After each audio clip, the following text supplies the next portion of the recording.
Hi, today we're making a quick and easy quilt using a charm pack and some coordinating fabric. If you don't have a charm pack, you could use a layer cake or any fabric that you could cut into 5-inch strips. I'm going to use 1 charm pack, 3 yards of coordinating fabric, and 1 yard of a solid background fabric.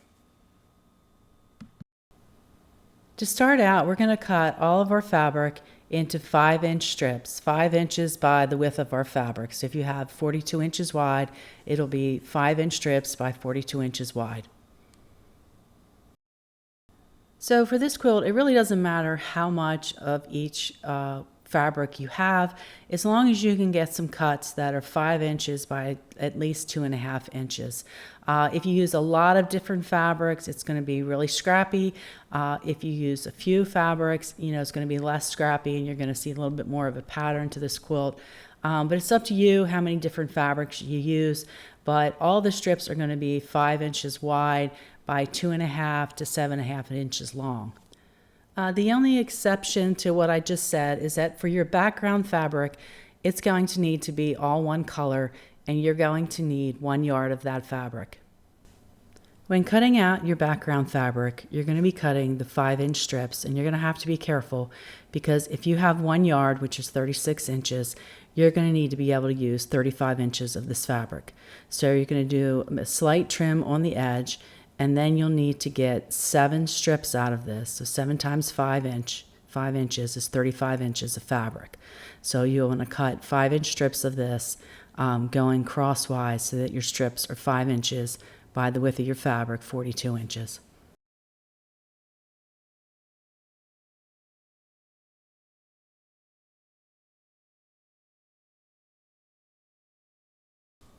You'll just need to continue cutting strips until you have 7 strips cut.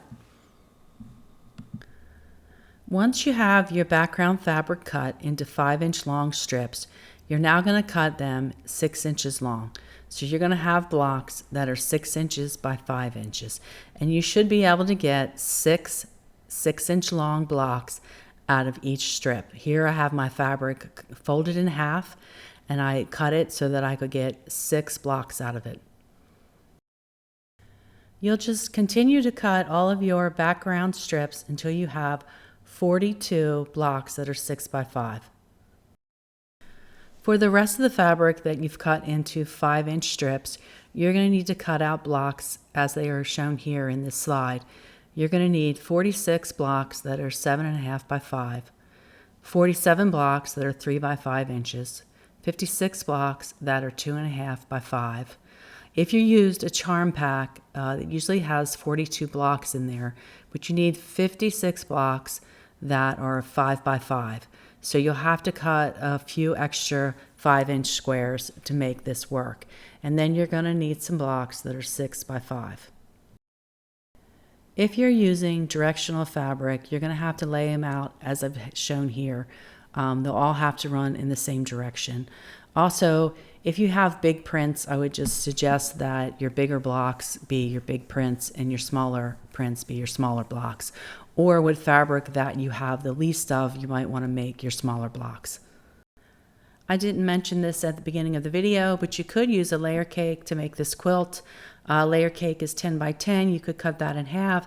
So now you have 5-inch by 10 inches strips, and then you could cut them into the sizes listed above. You would still need your 1 yard of background fabric, and you might need a few scrap blocks to throw in there, but you could certainly do this quilt with a layer cake. Once your fabric is cut out, we're going to start sewing them together in sets, and we're going to have a set A, B, and C. For set A, you're going to sew together a 5-inch piece of fabric, a 2.5-inch piece of fabric, and a 7.5-inch fabric, and you're going to make 9 of these set A's. Once you have completed set A, we're going to move on to set B. You're going to need 10 set B's, and set B will consist of a 3-inch, a 6-inch, a 5-inch, and a 2.5-inch block sewed together. Next, we're going to move on to set C. Set C will make up the majority of your quilt, and you will need 37 set C's. Set C will have a 7.5-inch block, a 2.5-inch block, a 3-inch block, and a 5-inch block, all sewed together. If you're putting any of these sets together and you, for some reason, don't like the colors that are next to each other, you can move the blocks around as long as you keep the same amount of blocks per set and the same size blocks. What's going to happen though is when the quilt goes together, if you've kept everything laid out exactly as I've said in previous slides, you'll get this meandering pattern that goes across your quilt. If you start moving them around, you're going to get more of a scrappy look. It'll still work out as long as you, for each set, keep the same size blocks and the same amount of blocks in that set. The quilt will still come together just fine. When you're sewing your fabrics together, if you can work out a way to chain piece this quilt, it'll come together really fast. It's kind of hard because you need to figure out a way to work horizontally, even though the pieces seem to go together vertically. You can actually chain piece horizontally across the quilt and stack things that you can go much faster with putting the pieces together.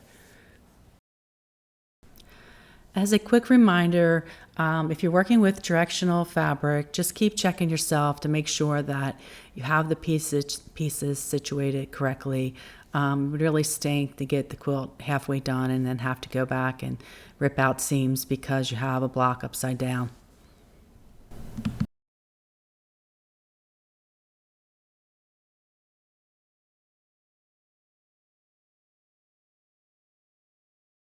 When you get all your sets sewn together, you're only going to give them a good press.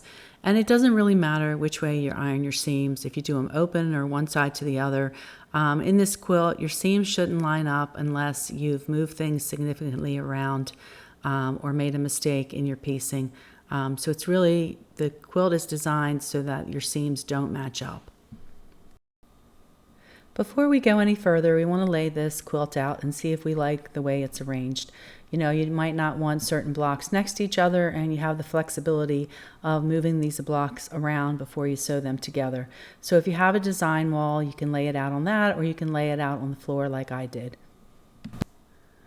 When we lay this quilt out, we want to go across the top by laying out an A, B, C, and then we're going to repeat A, B, C, A, B, C across the top of the quilt until we come out to have 14 columns. If you want your quilt to be smaller than mine or bigger than mine, you're going to have to account for that. But for the quilt that I made, I went across the top with 14 of these so that I had 14 columns. Once you have your top part of the quilt laid out, you're going to add a background fabric. So that's the 6 by 5 inch squares that you cut for your background. We're going to add one of them to each of these. To each of these, we're going to add a C set. So we made 37 of them. We're going to fill in the middle of this quilt with C's. After you've added a C to every column, you're now going to add another block of your background fabric to every column. After you've added your background fabric, we're going to fill in again with a set of C. So we're going to go across, and for each column, we're going to add a C. Now we're on our third row of background fabric. So you add a background square to each one of these columns. So if you've stuck with me this far, we are on our last row for this quilt. And the last row for the quilt, you're going to be using your A's and B's again, your A and B sets. But we're going to start out with a C, a set of a C, then we're going to go B, then we're going to go A, and then we're going to go CBA, CBA, CBA. I know this might sound confusing, but if your column started with an A, it should end with a C. If your column starts with a B, it should end with a B. If your column starts with a C, it should end with an A. All your sets in the middle of this quilt should be C's. If you keep this pattern, all of your columns should end up being the same length. Now that you have all the parts laid out, step back and look at your quilt and see if you like the way it's arranged. You can move some things around as long as you're moving the same set letter around, like you're swapping a C with a C or a B with a B. You'll be fine with this quilt and everything will work out. But you can take a step back and look at it to see if you like the way it's laid out. Once you have the layout that you like, you're going to want to start sewing your background pieces on. And for me, it was easiest to chain piece this. So I stacked each row horizontally. I stacked one on top of two, going all the way to 14. And then I took 14 background squares to the sewing machine and I sewed all them on. And then I worked on to the next section, the next row, and I stacked them on top of each other. And then I took them to the sewing machine and attached a background fabric to each one of those. And then there's one more section left that you'll have to attach a background fabric to. Once you've done that, you can actually assemble the columns and sew the columns together. When sewing the columns together, I did them in sets of 3s just so I wouldn't get these messed up or mixed up. So I did like an ABC, ABC, and then I had 4 sets of ABC, and then there was one section that was just 2 columns to sew together, which was an A and a B. When sewing these together, they should all end up about the same length. If you're a little off at the ends, it's no big deal. You can trim it up at the end. But if you're, say, an inch off, you've probably put something together wrong. It's not a big deal. It's up to you how you want to resolve it. You can just trim this all even at the bottom and it should be fine. But if you're more than an inch off, your B column could end up being really short because that last block on the bottom is only 2.5 inches wide. So if you have to trim it, an inch, you're going to end up with only 1.5 inches of fabric there. When you're finished sewing all this together, you're going to want to give it a good pressing to make sure all the seams are nice and flat before you do your top stitching or send it to a long arm quilter. So that's it. Hopefully you'll give this quilt a try and you'll check out some of my other videos. If you like, please comment and consider subscribing. Thank you very much.